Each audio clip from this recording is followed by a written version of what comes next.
Assalamualaikum Bapak Ibu Guru Hebat. Perkenalkan, nama saya Furhonida Ulfi Hidayati, CGP Angkatan 10 kelas 074 BBGB Jatim Kabupaten Kediri. Ikut demonstrasi kontekstual pendidikan yang berpihak pada murid. Tujuan pembelajaran menurut Ki Hajar Dewantara.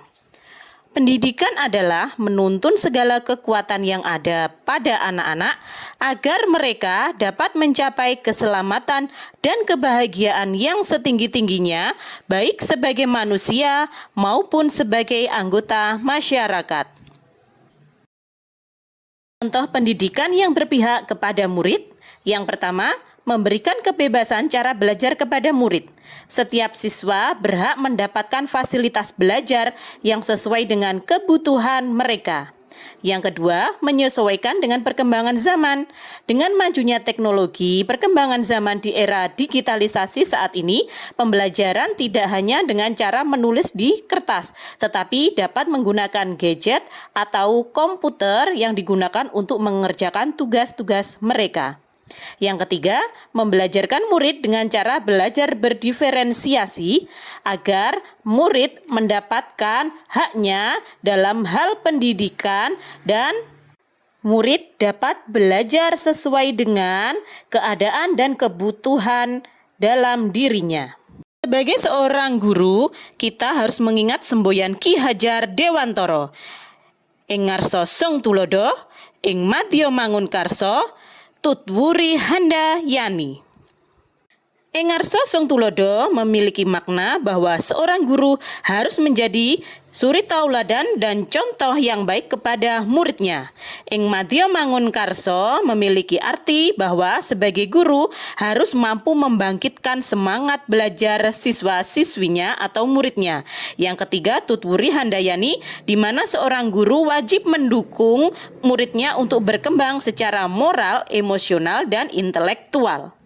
Contoh ilustrasi pendidikan harus memahami karakter murid ketika ada yang bertanya, "Bu, apakah boleh jika belajarnya tidak harus duduk di bangku?" Sebagai seorang guru, kita harus bisa memberi kesepakatan kepada murid kita agar melakukan hal yang mereka senangi dan tetap fokus terhadap pembelajaran yang dilakukan.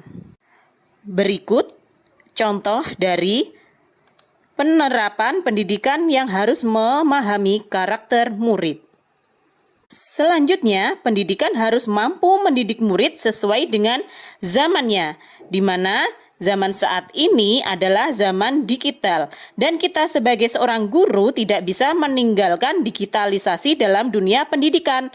Oleh karenanya, kita harus memanfaatkan segala digitalisasi untuk kegiatan pembelajaran dan menunjang terjadinya proses pembelajaran.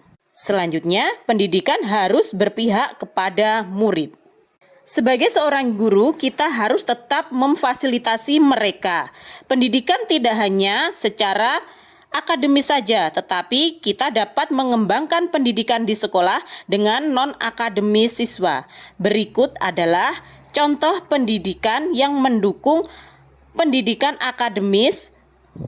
Dengan siswa harus tetap mengikuti peraturan yang berlaku di sekolah sesuai dengan kesepakatan bersama. Budi pekerti menurut Ki Hajar Dewantara. Budi pekerti atau watak atau karakter merupakan perpaduan antara gerak pikiran, perasaan, dan kehendak atau kemauan sehingga menimbulkan tenaga. Budi pekerti juga dapat diartikan sebagai perpaduan antara cipta, karsa, sehingga menciptakan suatu karya. Dalam kaitannya saat ini, budi pekerti berkaitan dengan kecerdasan emosional anak. Berikut adalah penerapan pendidikan budi pekerti di SMPN 2 Plosok Klaten. Adanya peringatan Isra Mi'raj, makan bergizi bersama, ekstrakurikuler pramuka, dan berbagi bersama. Selain itu, kita juga mengadakan kegiatan setiap Jumat, yaitu Jumat Sehat, Jumat Bergizi, Jumat Bersih, Jumat Berdoa, dan Jumat Literasi. Tantangan yang dihadapi saat ini, yang pertama dari murid. masih ada beberapa siswa yang kurang termotivasi dan kurang minat mengikuti kegiatan yang diselenggarakan di sekolah.